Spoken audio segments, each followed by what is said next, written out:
So a little background on me is I have an animal science degree in the University of Georgia. I did horses as one of my emphases. I also did beef cattle and swine. During that stint, I had probably no experience with horses, and when I started colts at the university, I had less than 50 hours in the saddle. And they gave me the ones that bucked, reared, kicked, bought, couldn't be caught, and all my peers and friends got mad because none of the professors ever told me what to do. I just did things, and I just made up things. And so I just had a knack with the horses and from training and different things that I did. Then when I got out of the university, I started a small business part-time, starting colts, doing problem horses, doing lots of babies. I don't know how many babies I did, probably 15, 20 that I would do for a lady and all this, and got really good with them. I remember my second thing I ever did with a baby, the yearling kicked me to the ground every day for 6 weeks. Literally popped me in the back of the neck and threw me to the ground for 6 weeks. But I wasn't giving up, so I figured it out eventually. Then I had a small business doing this, and I found Pirelli, Natural Horsemanship. It was a why-based program instead of because I said so, or because Daddy did it, or because we've been doing it for thousands of years this way. I want to know the whys, and every time I get deeper into the whys, I find out, oh, there's another level of why. Okay? So I became an instructor eventually. Went and taught on campus for 2.5 years, rode with Pat, rode with Linda. Spent 7 years as an instructor, and during that, I met Janice Dulac, who taught me more about my body and Pilates. So, yeah, I liked, when I was younger, I liked the horses that bucked, because I could ride a buck. I liked the horses that ran off with me, because I could ride a horse that ran off with me. If they trotted, I was done for. I was on the ground. That was the joke at the university, was, oh, that one's going to trot on Pete. But if they were bucking and all this, I used to think if you didn't get bucked off once, they weren't started. So I figured out that I was going to get beat up a lot that way. So anyways, I got Janice to teach me how to use my body because I could stay on a horse, but I wasn't riding properly. And then she introduced me to Sarah and Clayton Martin, who took my riding to the next level by giving me lunge lessons on a schoolmaster and taught me what. She had a horse, I had a horse, I needed help, she needed help, so we both came together and we found out we had more similarities than differences. And that's probably the biggest thing if you complementary horsemanship. The reason it's not called me, my name, Dancing Pete, whatever you want to call it, is because it's a complementary of enhancing what you do with your horse. It's not just me. There's lots of things that I've learned, not yet, sorry. There's lots of things that I've learned from Sarah and dressage and Clayton, her husband. There's lots of things I've learned from other professionals and from my students. So that's a little bit of background on me. So I'm just going to check my notes because if I don't, I know we're going to be going over time. So that's my goal, is to keep it an hour and then give questions. Okay, good. Just checking. I just got to stay on task here. Okay. So just go ahead and go through those. They can read them.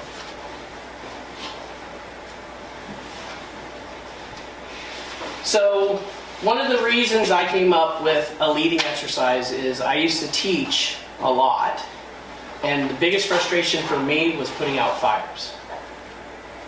So I would say, okay, we're going to do this, everybody, and they'd start doing it, and I'd have 4 to 5 to 8 people in an arena, and all of a sudden I'm like, Susie, stop, stop, she's going to kick you, get her out of your space, no, don't do, and then, Steve, hold on, don't let go, because it was going to pull away from him. So for a 3-hour workshop, I was spending 2.5 hours putting out fires. So finally I got to the point where I was like, this isn't teaching people that much, because you're only getting 30 minutes of me for a 3-hour thing. So if I only do an hour lesson, you're probably getting 5 minutes, because we're spending the whole time putting out these fires. So I finally said, I'm going to just teach everybody to be firemen. So that's what led me to my leading exercise. So I taught this for about, I guess it's going on about 8 years now. It's developed from really small things to now an actual step-by-step program. Because I used to try to teach in 3 hours, 7 leading exercises, and go through the games and everything that I learned from Pirelli. That was just too much. So I had to slow down. And during this, I realized, in fact, Sally, wherever Sally, I think Sally, no, it's the other Sally. Yep, she just snuck in the back. Sally actually taught me, other horses had taught me this, that I could read the horse from my exercise, just leading, and I could tell how they rode. In fact, Sarah's favorite thing used to be, Pete, I need you to evaluate this horse. And so I'd go out there and she'd be watching with the owner, and I'd say, oh, he's having trouble stopping, he has trouble turning to the right, he has trouble going into the trot, or whatever it was, or he spooks over at these things. And Sarah would be shaking her head, yep, that's right. And the owner would go, well, she told you. And I said, and Sarah would go, nope, I didn't tell him anything. This is fun for me because I get to see what he sees. So Sarah saw things that I didn't see, so she would give me input on what I didn't see with the horse, so we collaborated on this. With Sally, I started realizing I was learning what the human was doing during this exercise was also teaching me what they were doing in the saddle. And I was like, whoa, Sally has trouble focusing. Sorry to pick on you, Sally. But now she's an amazing focuser. So, and I said, you have trouble going straight when you ride. How did you know that? And then I just kept on going. And then the more I talked to Sarah, because Sarah was giving her lessons, the more I was seeing things from the ground perspective, if that makes sense.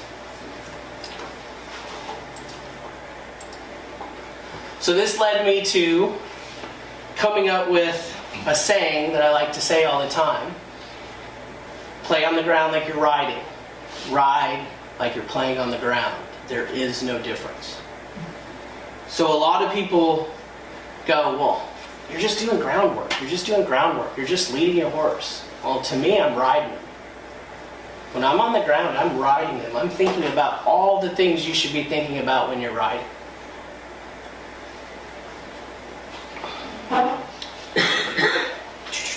Go ahead to the next one.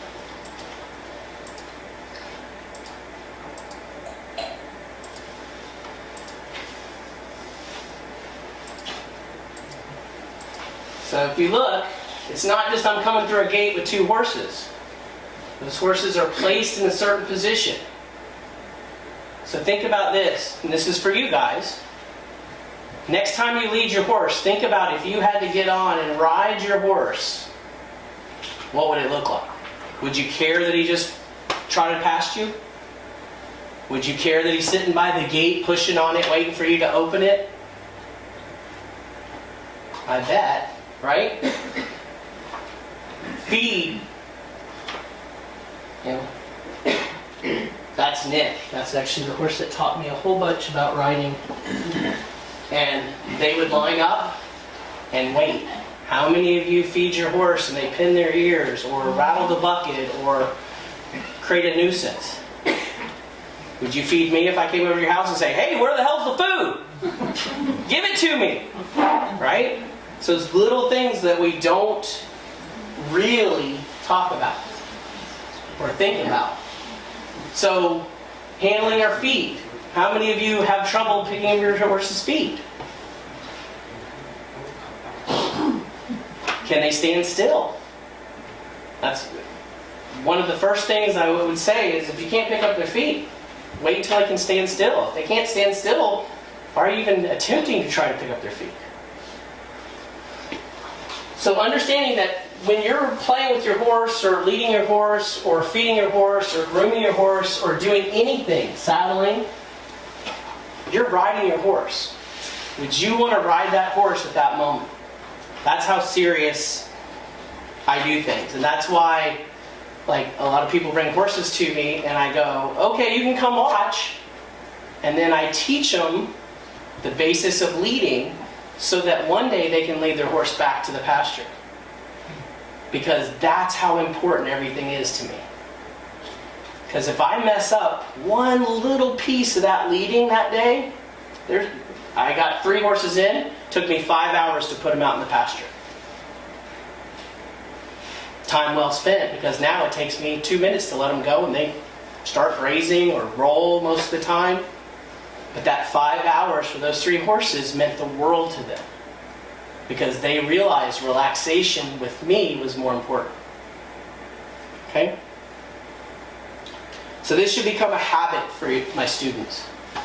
That's probably the hardest thing that I've taught people, like Kit. Kit, I've taught her for many years, and then one day I said, you know, Kit, your horse would really get good if you did this all the time and worried about leading all the time. And finally last year she goes, okay, I'm doing it. And boom, she's like, my horse is totally different. And like I said, if you got on that horse, it would be different. Right? I bet you wouldn't be letting EC take it off if you were riding it. Right. Next slide.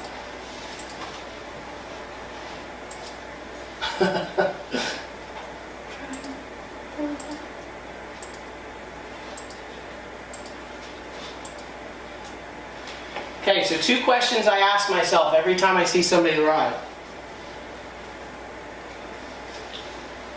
Does the horse look rideable? Now let's define that. Okay? When I first met Sarah, I was like, holy moly, she can ride anything. I thought I was good at some of this stuff of staying on one. She actually looks good while it's happening. And then Clayton, her husband, he was a bareback rider in the rodeo. And I found out later he did a whole bunch with the ladies' horses where he basically had to be a passenger for the first 20, 30 minutes. And they would buck him off and do all sorts of crazy stuff. So Clayton, I'd watch Clayton go, wow, I'd have been out of the saddle about that far. And he's just, no big deal. Right? So it's relative. I always say, does the horse look rideable if my mother got on? And my mother doesn't ride and she's 74 years old. Okay? Because if my mom can get on the horse, Sarah Martin can get on the horse, no problem. Or if you're a good rider, no big deal. Then my next question is, who's in the leadership position?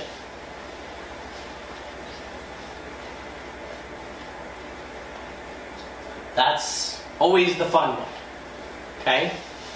Now, I'm not saying that you have to lead your horse from behind you for the rest of your life. However, when you put your horse in a position of leadership, just like when you get on them, are you directing them? Okay? So, destination, direction, and speed are the 3 things when you ride a horse that says who's in charge. It's also the 3 things when you lead that determine. Okay? So I might be leading a horse and I know the barn. So how many of you lead to the barn? I just brought this out just in case I wanted to play with it. So here's the barn. Here's our pasture. We just open the gate. Does your line look like this? Because he drug you 50 different directions before you got to the destination? Or does your line look like this going to the barn? Okay? So I always told my dressage riders that Sarah would put me in front of, just do my exercise for 5 minutes going from the pasture to the barn and from the barn to the arena. Just spend 5 extra minutes doing it and see if there's a difference in your horse. Because if I'm leading and we get to the barn, you guys check off destination. Most of you make it to where you want to be, right? Okay? How many of you control the direction, though? I'm sure nobody has that happen, right? Anybody have that happen? Oh, I thought I'd do my Wonder Woman spin or something, right? Oh, he does this all the time, right? That's direction. Now, I may change my direction, meaning I'm going to go the other way, and the horse has to follow me. So I'm dictating the direction, not you. Then the speed, same thing. If he tries to pass me, he starts trotting. I don't care if you go faster. I'm just going to turn and go the other way until you're walking with me to make it here. Now, like I said, this could take 15 minutes. This could take an hour. But 9 times out of 10, when you get there, guess what happens? Your horse is ready to ride. The horse is like, oh, well, we got where you wanted to go. We didn't make any real detours. We didn't go eat that grass and that grass and that grass. And I couldn't trot, I couldn't canter, because every time I did, you went the other direction. And so finally I just gave in and said, heck yeah, where are we going? Does that make sense? So that's the hard part for most people, because we want to get on. Let's go. But what if we could figure out all this before we got on? How much easier would it be to ride? That brings me to an interesting story. I was at a dressage lesson and I was watching, they were doing every flexion, every bend, every footfall. They were worried about everything the horse did. I was like, wow. I had no clue all that was going on when I rode. But then they got off and it was Chuck E. Cheese time. Do whatever you want, right? As long as we make it to the destination, back to the barn from the arena. And I remember watching a lesson that Sarah gave, and I was sitting there and I was like, oh, this horse is really getting it. This is amazing. And Sarah was all excited. The student was all excited. The student got off and the horse took over. It was like, boop, I'm ready. We're done. See ya. And just walked her to the barn. And she couldn't stop it. And then took him over to the tree to eat grass here, took it all there. And then, nothing, I didn't say anything, I just watched. She brought it back the next day, got up there, she got on, and Sarah goes, this horse doesn't remember anything that we did yesterday. What the heck happened? So it took another 30 to 40 minutes, another great lesson, ends. And before she got off, I said, Sarah, I think I know why the lesson got messed up. And she goes, well, why? And I said, because the horse took over at the end. So that's the part that we changed. I said, nope, every time he gets in front of you, turn. Every time he does this, go. And then all of a sudden, the next day, she came back up, same way. And they got on, and Sarah's like, oh my gosh, this is like 5 minutes ago that we had just finished the lesson. He's like ready for the next part. And I said, exactly. Because you give the leadership back to them when you're leading.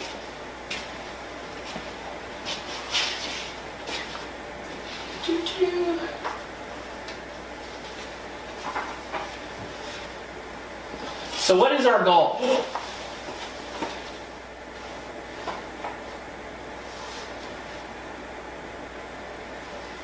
Anyone? Dressage? Eventing? To ride safely. Yeah. Ride safely. Rideable horse. Rideable horse. Yeah. I'm sure I've got some people in the back who would say, yep. Grand Prix. That's what I was waiting for. Okay? Those are great goals, right? But that gives us a destination and a direction. Right? That gives us these two parts.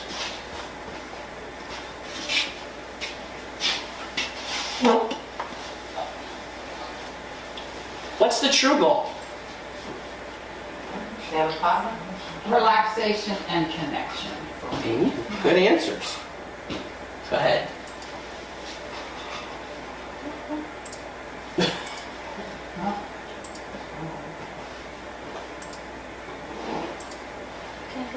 Yep.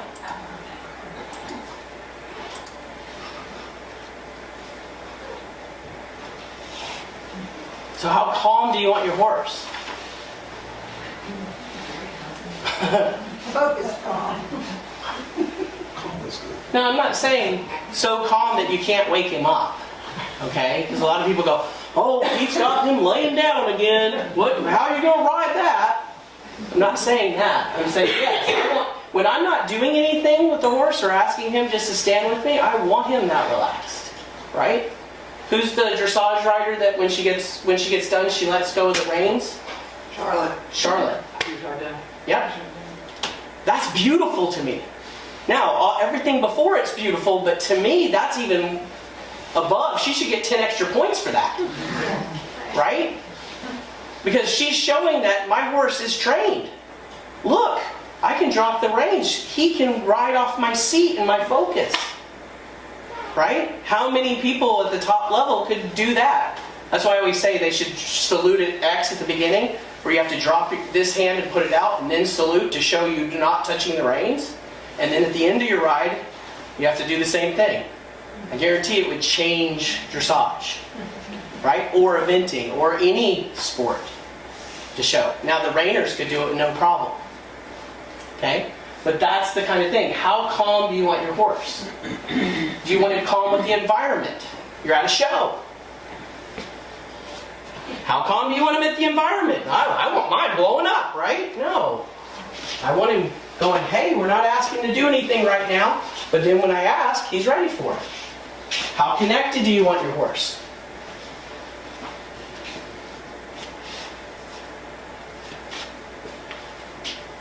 Do you want him connected to the environment? Yes or no? No. Yes, you do. Because you don't want him to go, oh my God, the judges stand. Or, what's that flag? That he should have seen before when you got there. So you want him connected to the environment. Or, oh my God, there's 10 horses over there. No, I bet, has anybody ever seen that cartoon? Yeah? How connected do you want him to you? That should, Connected than he is to the environment. yeah, more connected than he is to the environment. He sees the environment and he goes, hey mom, what are we doing? Right? Now that might take a little while to get there. You might show up to a new environment, he's like, oh my gosh, I've never seen that before. And then you go, hey mom, what do you think of that? And you're like, no big deal, just a flag. He goes, okay, I'm ready. How confident do you want him with the environment? Very.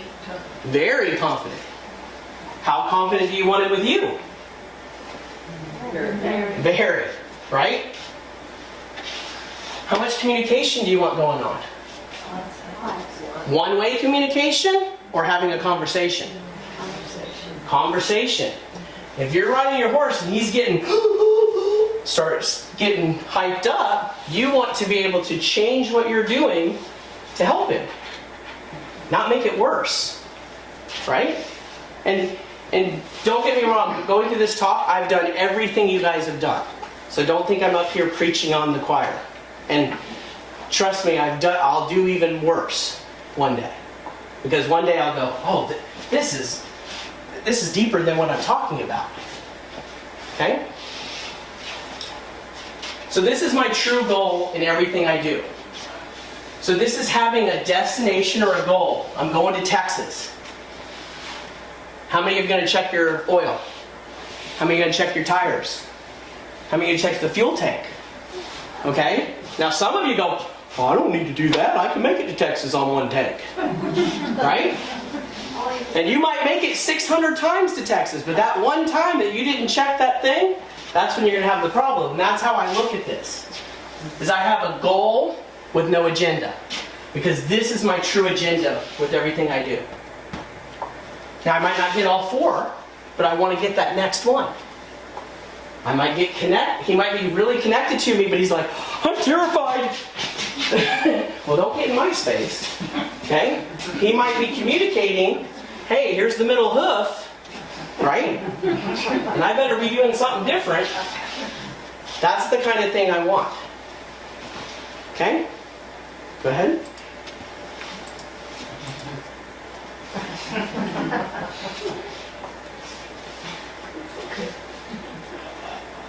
And that's a little bit of a challenge. I did this at a clinic one time where we put saddles out. And people go, oh, I can send my horse to my saddle. This is no problem. I said, well, you're not allowed to. He's got to go to it on his own. And I had horses that were like, what the heck is that thing on the ground? And the lady's like, well, I send it to him all the time. And then I had one lady go, well, see, I can send it to him. And he's over there touching it going, I did it. Okay? But after a while, they got to the point where I had one horse chewing on it. It was an old saddle. Chewing on it and actually yawning for an hour. An hour. And then they went to another clinic one day after we had done this for a while. And the one lady goes, can I ask you a question? And she said, sure. I've never seen horses yawning while being saddled. And yawning while cinching up. And yawning while you're getting on. What the heck did you do? And she goes, well, we did 30 hours with Pete with saddling. So it wasn't a quick fix. But that's the kind of thing I always challenge people is don't send your horse to it, see if your horse will go to it. And get that relaxed. Okay, go ahead.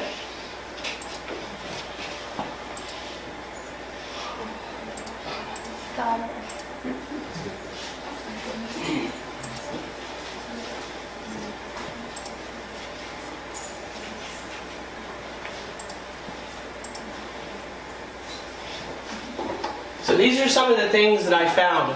This was the hardest thing to do, by the way, narrowing this down. Because I've written 8 of these things and I'm like, no, we gotta talk about this. And Sarah's gonna be there and she's gonna want me to talk about this. And I'm like, holy moly. Okay? So how many of you would say yes on the first one? When you ride. How many of you have problems going straight? That's probably why. Okay, it's not the only reason. Okay, how many of you would raise your hand on the second one when you're leading? Yeah, when you're leading your horse. How many of you are focused? Or are you just looking? Okay? So when we're riding, we want them to stay on our line of focus. When we're leading, we want them to get out of our way, of our line. But stay on our line. Because that's how they interact with each other. You ever seen a lead mare go to a water trough? How many horses does she walk around? 0. How many horses do you walk around when you go and clean the water trough? Every one of them.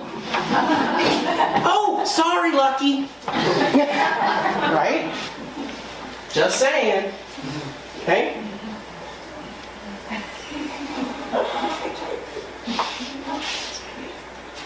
Going to the next one.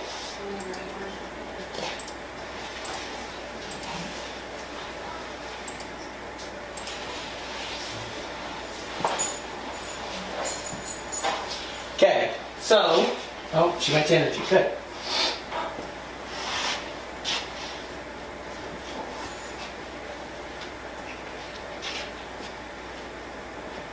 Okay, so energy. How many of you right now have less energy than you did this morning? Yeah. Okay. How many of you have more energy than you did this morning? Okay. How many of you are sitting there going, and how many of you are asleep? And I used to get mad at people that slept in my lectures and classes. Now I realize, that's great. You got too much information, so you had to close your eyes and say, I'm done. Okay? That's what I did in school. That's why I wish I'd have known that then. Okay? So everybody stand up. You got to wake up. And if you can, I'm not saying let's hook up with people as far as just look to the person to the side of you. And I want you to watch them. And I want that one of you to bounce the ball the amount of energy you think you're putting out. So think of a big ball in front of you. So we're putting out? No, we're putting out. The person, one of you is, so raise your hand if you're on the right side of the person. Okay? Yeah. You are the bouncinger of the ball. You are the bouncer of the ball. So you bounce the ball the amount of energy you're putting out right now. Yeah. Now, the person observing, I want you to say more or less. Think it's less? I actually think it's less. Okay? Now, all right. All right, now that you have that, now the person bouncing the ball, I want you to slow it down until it stops and the person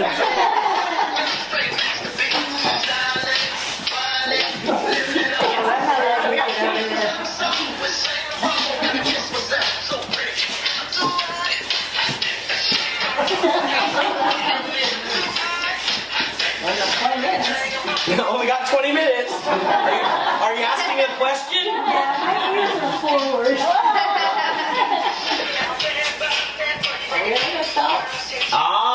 So go ahead and just stand still. Stand still. Okay, what's your name? Lisa. Lisa asked me, are we going to stop? Because what am I not doing? Directing. I'm not taking out the energy. I'm not turning the music off. So we can't play the game. So now you know how your horse feels. Oh. So if you never go to neutral, the bouncing of the ball, what do they think? What am I supposed to do next? Right? Now that's great in competition if we want that. But if you're standing at the wash rack, or you're standing for the farrier, or you're getting on, I want my horse to go, musical chairs, the music has stopped and I am sitting down. Right? Okay, we're just going to play one more time. Here we go again. Slow.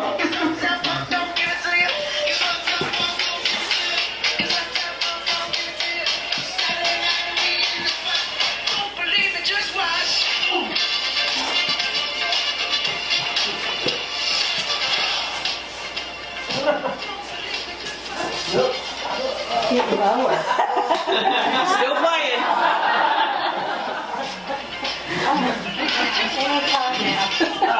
Are you asking a question? Yeah, Okay, everybody just stand here.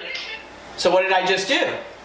I lowered the music, I didn't turn it off. Now you know how your horse feels. Yeah.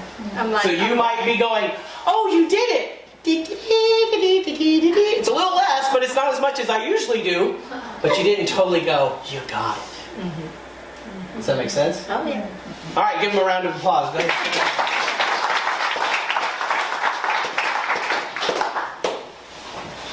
So can I get you to turn it off? Now, riding, that would be like going, I'm asking for a trot, I'm asking for it faster, and why are we going into the canter?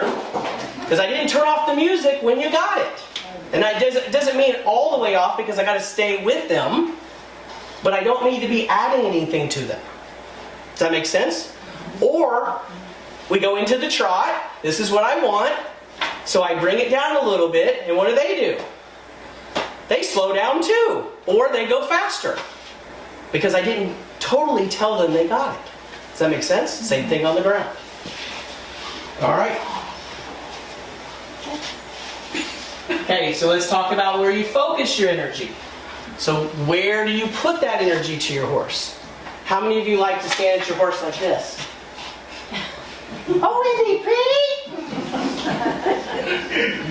Right? So where you focus your energy. And if you have it on, hey, isn't he pretty? Right? So he's going, and you, why doesn't he like me? Or why doesn't he stand still for me? Don't know. Okay?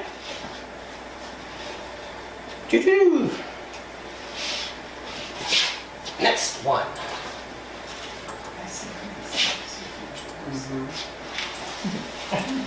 Change the photo for you. Thank you.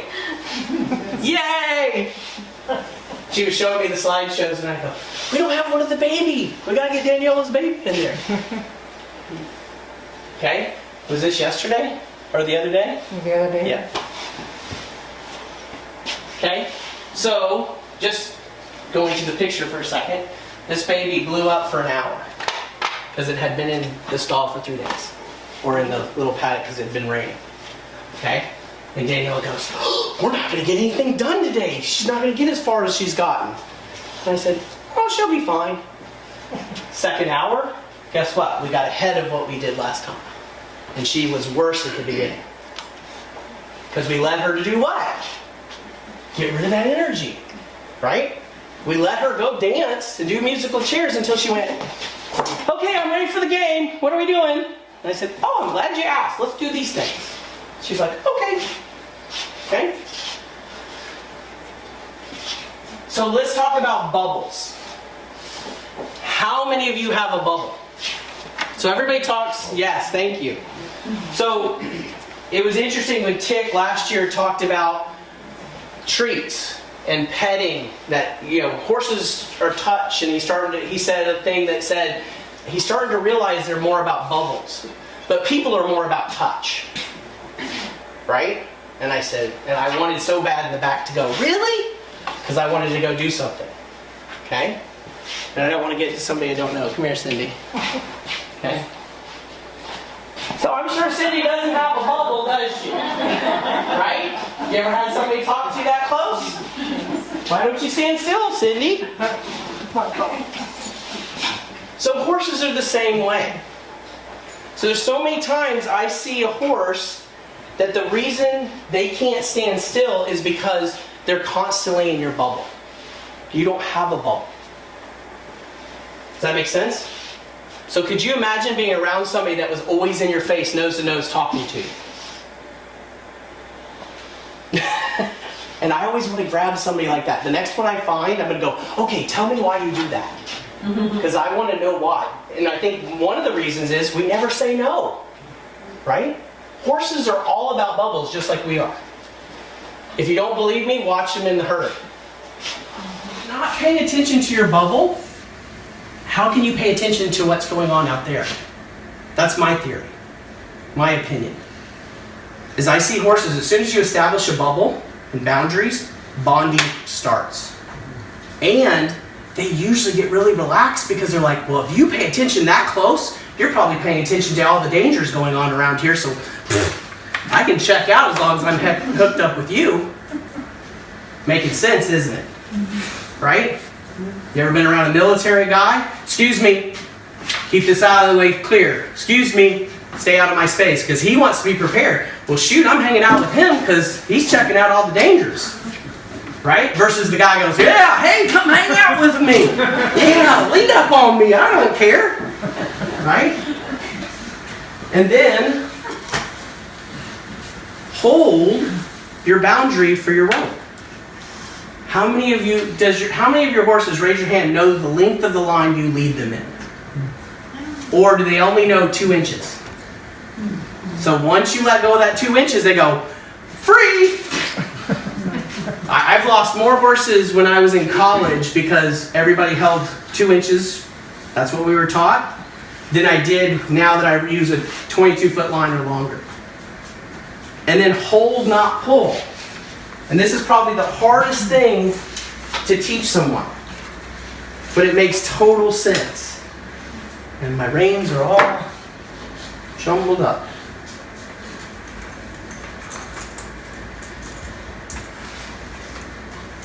Okay. Oops.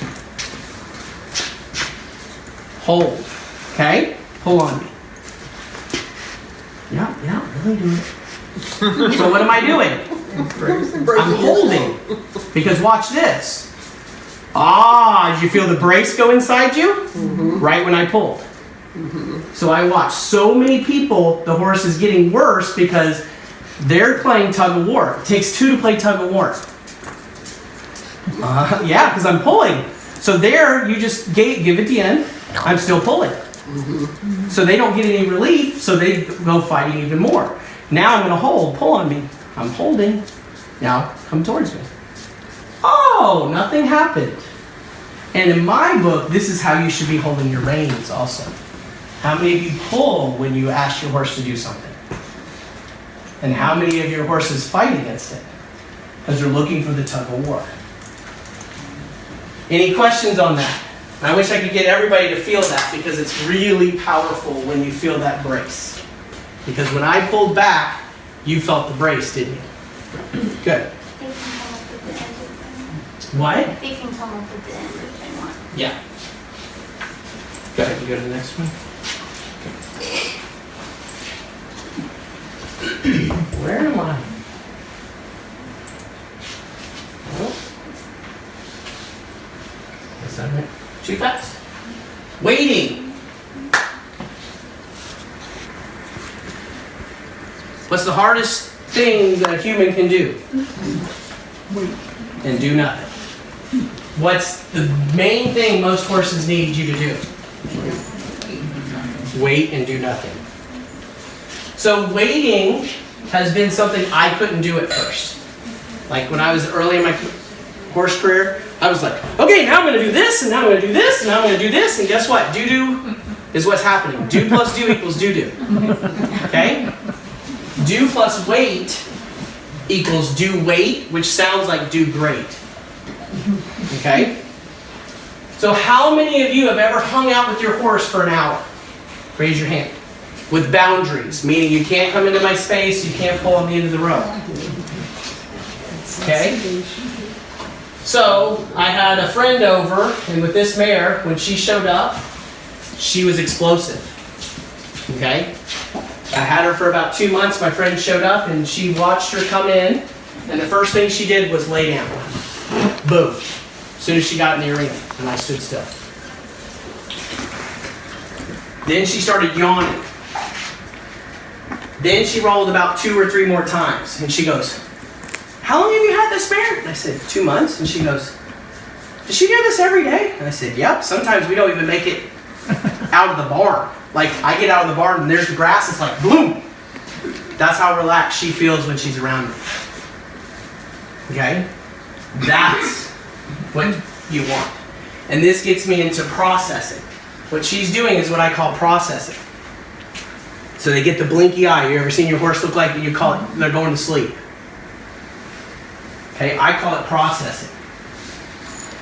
There's many different stages of processing. Okay? So she would be in just a basic processing. She's got her eyes closed. She's got her lip tight. She doesn't have it drooping yet. Then there's deeper processing, and they actually are standing there, heads down, drooping lip, and they almost fall to the ground. You ever had that when you're, whew, okay? Then this horse, he's doing what I call super processing. So he's laying down with that blinky eye, take me a nap with me. And this is the thing is, and then ultimate processing would be laying on the ground. Now, why did I come up with waiting so long? A couple different reasons. One, somebody said if you ask a horse to do something and you wait until they lick and chew, you're going to get this huge change. And I'm like, oh, I want that. And so I did it. It took me 20 minutes. I had to wait for that lick and chew. I asked them one thing, asked about 4 things, and put them up. Next day, whoo, they had it. Okay? Then somebody said, you know, if you ask for 2 sessions of licking and chewing, they even get better. I'm like, okay. So I went and asked, waited 40 minutes, and got 2 sessions of licking and chew. And then asked them again, did another 40 minutes, and put them up. Next day, boom, they had it even better than 1-1. And you know what I said? Let's do 3. During the process of that hour and 20 minutes on the first time, I noticed they got in this blinky eye thing. Like they were sleeping. But what I noticed was it wasn't the number of times they licked and chewed, it was actually the amount they processed. And that's what I came up with the name of it. And I've heard other people came up with it, so we all came up with it. Cool. So the processing in my book is best described, and Kim Benson isn't here, but she came up with the best way to describe it. It's kind of like you're taking notes in college or in high school, and the professor's way ahead of you, and you're like, can you slow down so I can catch up? That's what the horses are doing in my book. They're going, oh my gosh, okay, don't ask me another question. I don't get what you just asked me. Let me figure that out. Okay, is our horses smarter than we are? Yes. But that doesn't mean they understand what we're asking. Because a lot of times they're just reacting to it. So if I could change anything in the world, one thing in horsemanship, it would be this. That's the only thing I would tell people. Wait. Wait before you start. If they can't stand still beside you while you're standing there doing nothing, how are they going to stand still when you get on? If they can't move while you're standing there, relaxed, how are you going to ask them to go forward? Wait before or after you ask them something new. Maybe they need to think about that, just like we do. How many of you like timetables when it came at you 500 miles an hour? Right? I wanted my teacher to go, what's 2 + 2? And I go, 4. Good, think about that. Oh, good. Yeah, I got it now. Okay? Wait after you ask them something you think they know. Because they might not know it. You might think they know it, but they don't. And then wait after you're done. Let them know, hey, the session's done, but we're going to hang out. Because horses hang out more than they do things with each other. Does that make sense? Good.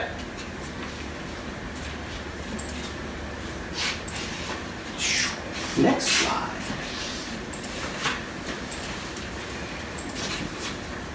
Straightness.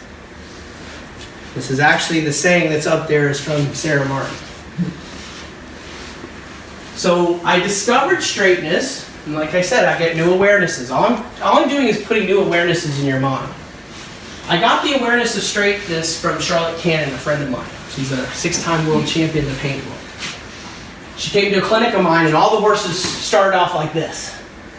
And then by the end of the day, they were all squared. She goes, Pete, how do you get them all squared? Because in her world, getting a horse square is going to win or give you more points, just like in dressage. Okay? So if my horse comes to a square stop every time I stop at X, that's extra points, right? Especially if I don't have to do anything. Boom, my horse is there. Okay? So I was like, I haven't noticed that, Charlotte, thanks. Then I started noticing every horse did. Wow. So one day we were in the round pen at Sarah's. This is at Sarah Martin's, and this is a jumping horse that a lady had brought me. And he was hyped up, really high-headed, and we finally got him to stand straight. And he did that on his own. I didn't ask him for it. So Sarah was watching him, and it was this horse or another horse, and she said, when the mind's relaxed, the body finds balance. And I thought that was the best quote I've ever heard. I was like, that explains so many things. So if we can keep that mind relaxed as we're doing things, will the body find balance even when we're riding? And what does this do? What does straightness tell us? They're safe. You'll never see a horse that's gone over, let's say zebras going in, crossing a river. How do they cross when they're confident? Straight. If they're not confident, they go crooked and jump out, right? In dressage, what is straightness about? It's everything. Straight on the circle. Straight stop. Straight everything. And that's one of the reasons Sarah liked what I did was I talked about straightness and emphasized straightness. Next slide, please.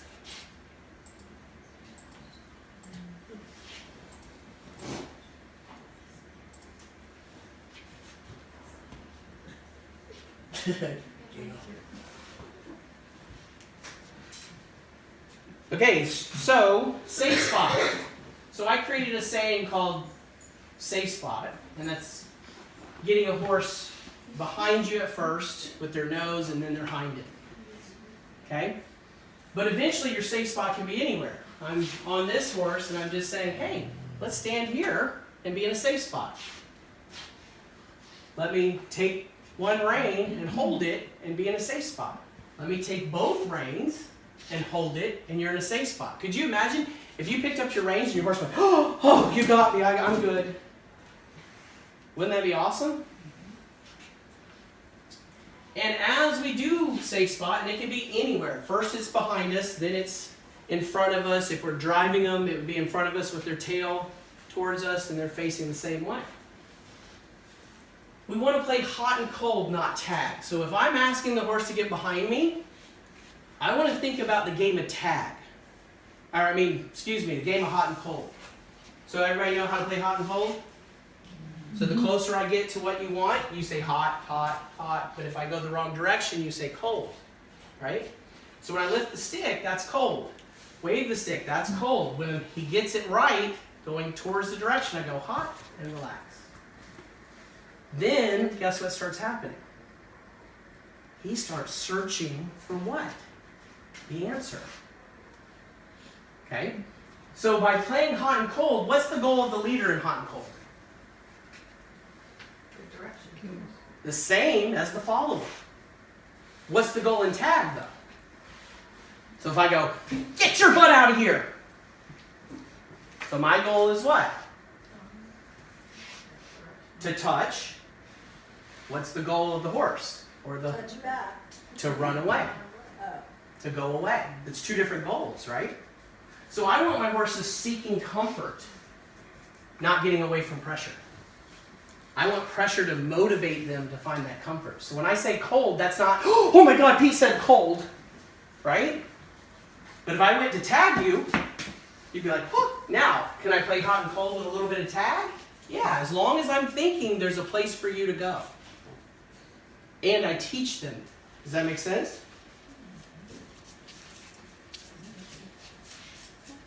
Okay, next.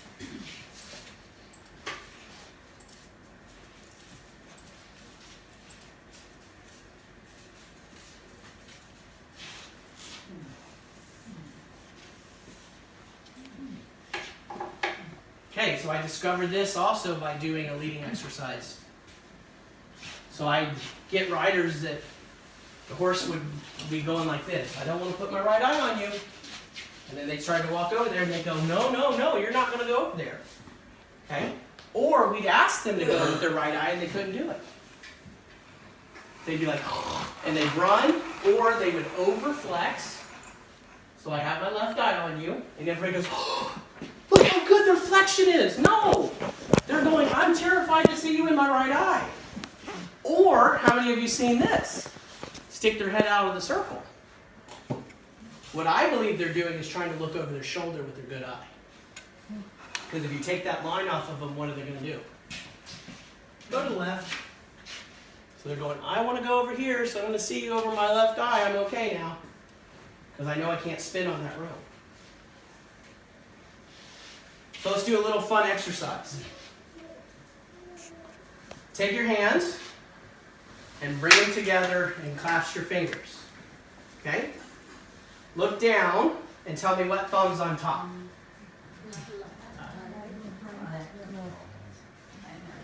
Okay? Which one's on top? Okay, it doesn't matter. Take them apart. Now, when you put them back together, I want you to switch them. How's that feel? Weird. Yep. So we have the same things going on. So I used to do it, and my right thumb would be over the top. Now I trained myself for years to do it with my left thumb on top. So now that's more comfortable. Okay? So when I do it with the right thumb on top, it actually feels a little strange, but not that strange. Because I built the confidence in the left thumb on top, but the right one didn't go away totally. Now if I went back to it and did the right one, it would feel more comfortable eventually. Does that make sense? That's the same thing that's going on with your horse. Okay? And it happens with people. I had a lady go, what's this eye thing? And I said, well, which eye do you want me to stand by with? You want me on this side? No. Right? Or do you want me on this side? Oh, you like this side. Okay. So she might be right eye dominant. Okay? Most right-handed people want you on the left side. A couple different reasons, I think. That's because they're usually left eye dominant and it's easier to do a right cross than a left cross. Just saying. So, what I found with this is some horses, I would say, hey, do you have trouble with the right rein and the right leg? Well, how did you know that? I said, because your horse doesn't want me on the right side. And we have, in fact, had a horse that had trouble with the right rein, and I ended up going, we need to go to Liberty. Okay. So we did 4 days of Liberty until that horse would allow me on that right side. And then they got on, and boom, the rein had no problem. Because the horse had finally gone, oh, I'm okay. Then we had a horse, what was it, 2 months into it? That looked over its shoulder and saw the saddle for the first time. And went sideways through the barn. Yeah, that's the first time he'd ever seen the saddle with the right eye. How scary is that getting on a horse? Because he probably didn't see you getting over there either. Because that's how protective he was with his right side, and I started letting him go, oh, you're okay on this side, and we kept doing it, and then, so how many problems are we having because it's an eye issue or a confidence issue on the ground? Just things to think about. Go ahead.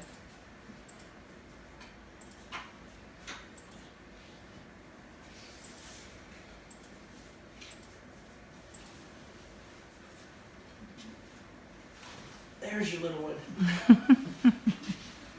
That was the first time I was picking up feet, and we were in a little stall, and she was letting me do it with nothing on her. That's how I used to pick up baby's feet all the time. And then we trimmed her out in the pasture. So, I don't want to go over the 10 blocks because we're done for today, but that's my walk the line, the 10 blocks is what I've created because of a leading exercise. It became its own thing because I taught everybody to be firemen, and then it became a leading exercise because you lead your horse more than you do anything with your horse. Because what do you have to do to ride? Lead him at least twice. So for every ride, you've handled them twice. So are you helping them or are you making it harder? Any questions? I seem to have an argument with one of my horses on a pretty regular basis. What am I doing wrong? How can you better what you're doing? So don't say you're doing something wrong. Say, how can I better it? So, what kind of arguments are you having? Leading. Leading? Going forward or going past you? He's got a lot of tricks. Normally he's passing. We did the wiggle the rope thing. He doesn't care for that at all. I turned 3 times. He still passes me. So who's more persistent? Things I wanted to talk about that I didn't put in this presentation, and one of them is I just made 8. The 8 systems of leading or a leader, and that's focus, fair, follow through, consistency, persistence, patience, flexibility, and the new one is sequence. So which one are you having trouble with? So if you're having trouble with a horse, pick one or more of those. So persistence, not enough persistence it sounds like. Probably not enough follow through, and probably not being fair because you're not following through. He's pig-headed. Or he's really smart. Somebody just said it. Okay, 1 second. So, and if it's focus, guys, you are losing all 8. You can't, if you don't have focus, you have none of it. And that's the biggest thing I've learned from teaching is when I have a student's like, butterflies, birds, squirrel. If I start trying to teach them with their horse without getting their focus first, we're not going to go very far. They're going to get stuff done and go, oh, this was great. Can you come back again? I'm like, yeah, sure. But if I get them focusing, boom. They start picking stuff up like this because they're brilliant after you get them focused. Okay? Good So question. you're going to do a presentation on the 8 steps or the 10 blocks? Do you want to be here until 1 a.m.? No, I mean, not today, but Well, that's a possibility. Future. If you want that, say something to Daniela or Sarah, or I'd love to do a presentation. I did this because Daniela said, why is my horse getting so good from doing this? Because she was 4 months old and we were doing all 10 blocks with it.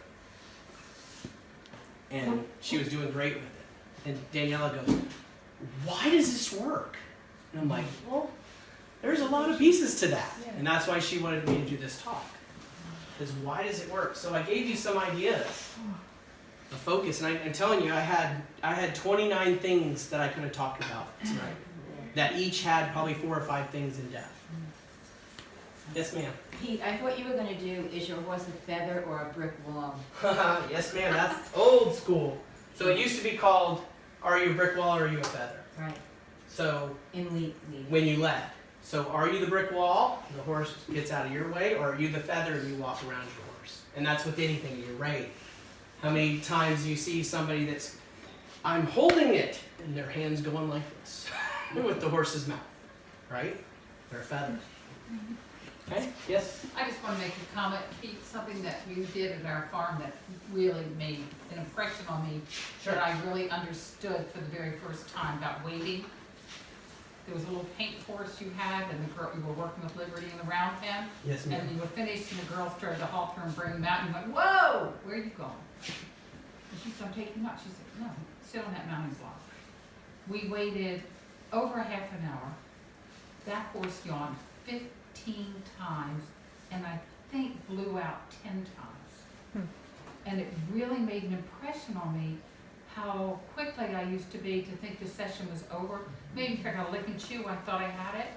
And now I wait and I'm fascinated. Sometimes it's just a lick and a chew, but I wait and make sure that that's not. And that was extremely profound. Thank you. Yeah, you're welcome. So waiting. So I have a lot of students that go, oh, I know how to read my horse way better because I wait, because of you. And I'm like, I know who you take lessons with all the time. They say the same things I do. They looking for the same things. But yeah, but I got more out of you. And I sit there and I go, well, how did you get more out of me when they say the same things? It's the waiting time. When you stand on that Frisbee for an hour, watching your horse, you get bored. Guess what boredom does, guys? We're getting to a society, because we don't have much boredom, that we're not going to have imaginative things happen. That's how your imagination hits in, is when you get bored. That's also your observation time. I have lady like this, and then all of a sudden I had this one lady 3 hours standing on the Frisbee, and I checked in every hour. And she goes, at the third hour, she goes, I haven't seen the shapes and clouds since I was a kid. And she goes, I heard the wind blow. And then I heard it through the tree. It was totally different. And then she goes, did you know there was a dog barking? Was he barking the whole time? I said, yeah, there's a kennel down the road. He's been barking for the whole 3 hours. But that's how little she was in the moment. Does that make sense? Like my energy workers, they always tell me what I'm doing for the horse is putting them in the parasympathetic nervous system, getting them to that relaxed state so that they can learn a lot easier. When you like to go to school and everything be relaxed, and yeah, you have the pressures of learning, but then once you get it, okay, process that. What's 3 times 2, or what's 3 plus 2? 5. Okay, process that. I want the kid to go, so that means 5 minus 2 equals 3, and 5 minus 3 equals 2. Now they truly know it. Anybody else? What are you going to be, how are you going to be different after tonight with your horse? I'd like to say something when we were doing the ball exercise. Yes, ma'am. It was really interesting to really know when you turned it off. And like Lisa was saying, I think you turned it off, and I'm like, no, I haven't turned it. And then I recognized I had turned it off, but she felt I had. And so I know that with my horse now, probably questioning, are we really changing? Are we really making a statement? Are you starting a new sentence? Is this a whole new paragraph or whatever? So thank you for that. That's awesome. I call that the inner clicker. You know, everybody says clicker training. And I said, I like clicker training. There's good things about clicker training. But I always tell them, take it to the next level, dang it. Yeah. Because with my horses, when they get it right, I was playing with 2 horses, getting them in the right positions that I wanted. As soon as they got it, I went like this. And they went, stop, turn face, and came right in. And I was like, they got it. Because I can inside. I'm not making a noise. It's just that drop of energy. And then I had to go, they go and they do it again. And I go, not clicking, keep going. And then they got a couple laps, and then I did it, and they stopped, turned, came in. But then I had the problem of turning it back on Mm-hmm. and not waking them up, but like, okay, we're not here now for a half hour. We gotta, this horse, you need to go, and you need to stay still now. And that's, So the next part you have to learn is how to now bring it up just enough for them to respond, but not blow them up. Yeah. And that's the hard part. Or that's the hard part for some people. Yeah, I like that clicker training analogy. That's good. Yep. Well, anybody else? Thank you guys. For your Thank you, Pete. Thank Danielle.